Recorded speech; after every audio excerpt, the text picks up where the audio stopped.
This is Let's Make Waves podcast. I'm your host, Rana Al-Basri Marwad, and I believe that we're all here to make waves. I created this podcast to help you build your brand by sharing with you tools, resources, and strategies to gain professional authority for better business opportunities. If you want to get unstuck, you've come to the right place. Let's get started.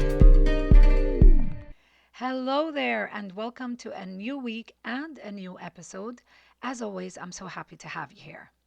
Now, in a previous episode, episode 28 to be exact, I spoke to you about the importance of email marketing and how email is very much still alive. Now, email is very impactful when it comes to lead generation, lead nurturing, and converting a prospect into a client. So, despite the rise of social media, email marketing is still the most effective way to boost customer loyalty, and it is one of the best ways to make sales online. Now, we got to remember something. No one wakes up and wishes they had more emails in their inbox. True. People sign up because they expect and want value in those emails. So these expectations are also shared by the business owner who is also looking for valuable audience who are interested or could be interested to start a relationship with and who will be the right customer or the right client for their business. So that is the number one pillar for a successful email marketing strategy, and that is value. Now that the knowledge is there, we spoke about it in a previous episode, and I hope that it kind of gave you an overview of the importance of email marketing. Let's start to put this into action. And this is what we're going to talk about today: how to move forward, how to kickstart building your email list today.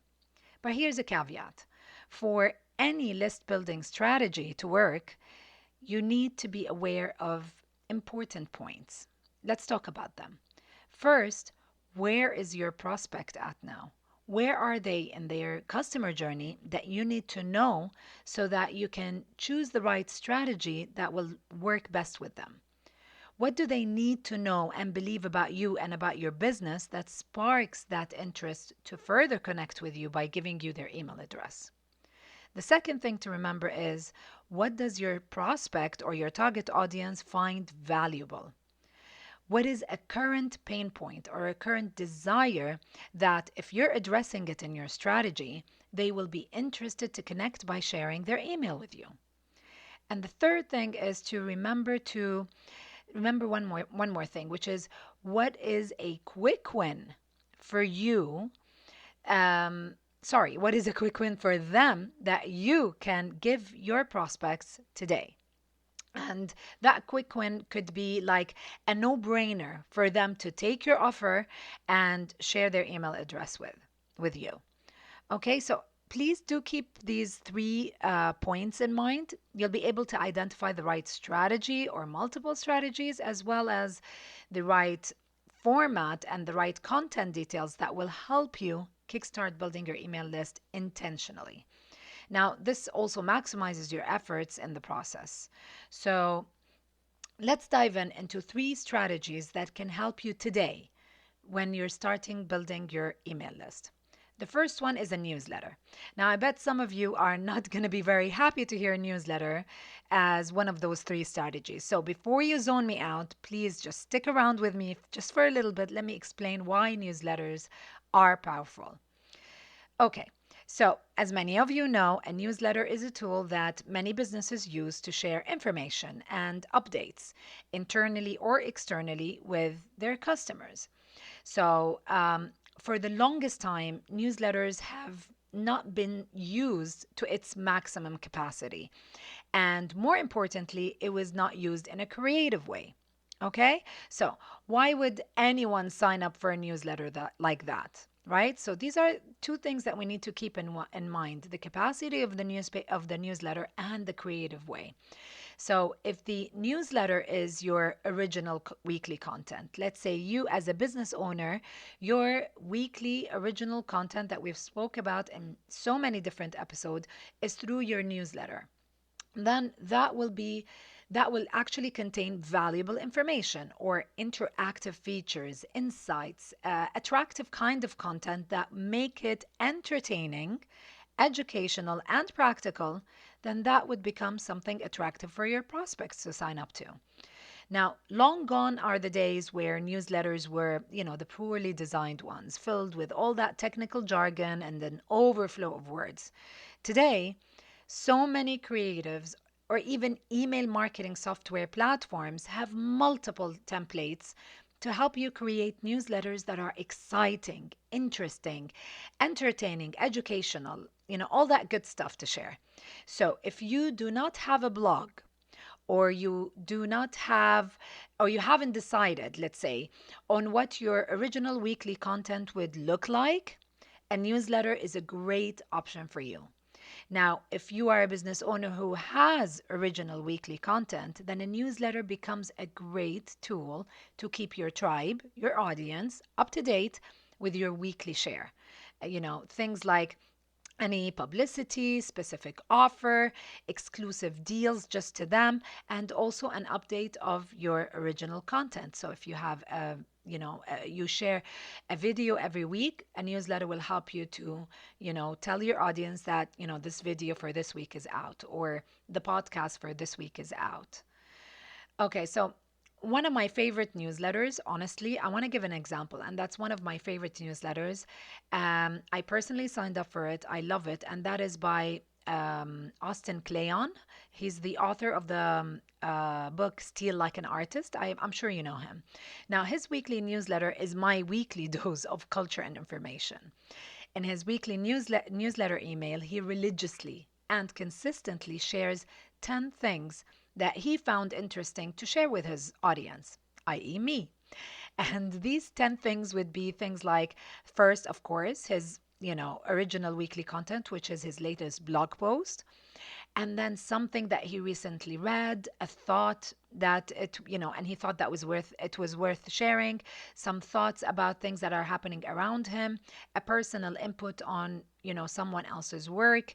He'd also share things like he calls it ear candy, like a tune or a lyric.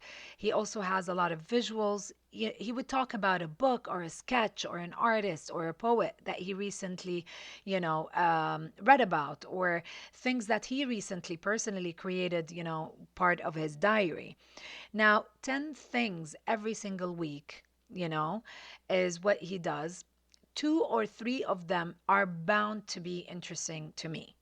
So it's always revolving around a particular theme in his weekly newsletter, and of course, around the original content that he has in his blog post.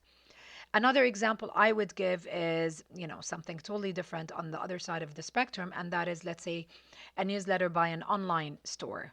And this store is netaporte.com. Now, their weekly newsletter is basically an e-magazine. It's beautiful, where there's not only like a share of what recently is available in their in their store, but it's like stylish inspos, chat with stylists, interviews with designers, opinions about something that happened in the fashion industry, and all of that. So I wanted to give these 2 different examples so that you can see a fresh and a newer perspective about newsletters, and don't underestimate it when as a really, really good strategy to build your email list. Okay, the second way to grow your email list, another strategy, is private groups. And a private group usually is a digital group. It could be a great way for you to build a community, share value, and also position yourself as an expert. So the easiest and the best way to create a private group is to create and own a free Facebook group. So that's the easiest and the fastest way. Now, the group is usually free. However, it is private. So prospects need to answer, let's say, a couple of questions, as well as share their email to enter the group. And that's how you grow your email list. Now, this initial process also helps you to filter the applicants to your group. It's really important when you're building a community and a safe space. So in addition to list building, it is also community building. Now, free Facebook groups are a great resource for almost any type of business. It's particularly very powerful for social content creators, podcasters, course creators, entrepreneurs, coaches, consultants, service providers, and I think a lot of businesses can benefit from Facebook groups, creating their own Facebook groups.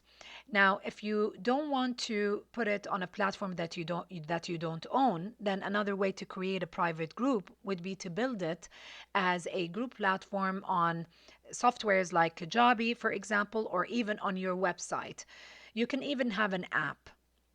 Now, this is a great option for anyone also, but in particular, I would say that this is a great option for a brick and mortar store or an online store because this could be a great way not only to build that community, but it's also a way to attract your prospects to that private group by introducing to them something else like a point system, for example. A lot of large stores use that kind of tactical strategy to build a network as well as build their, email list and lead generation. And the third and final strategy, and this is my favorite, and that is lead magnet. Now, using lead magnet is the most common and the most used strategy in this building. So, before I dive into this part, which is about lead magnets, I just want to say that I've created a checklist of the 20 top ideas of lead magnets.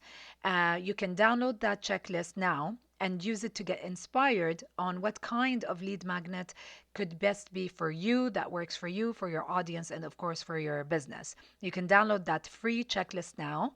All you have to do is that you'll find the link to download it in the show notes.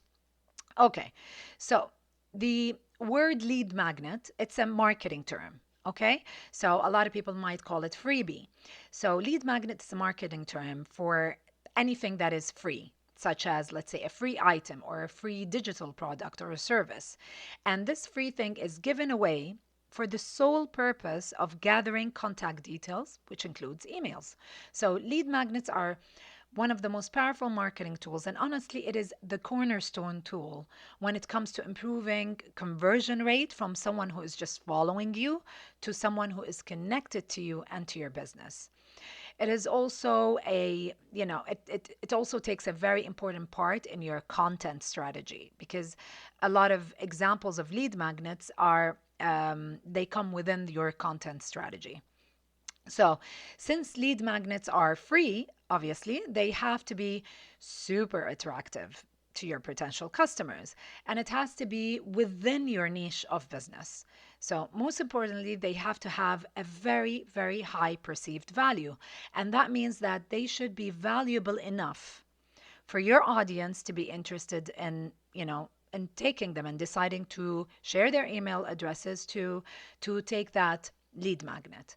So, just to remind you again, don't forget to download that free checklist of 20 lead magnet ideas. It will help a lot. So, now that these, initial details are clear about lead magnet, I believe that all businesses, all businesses need some sort of a lead magnet.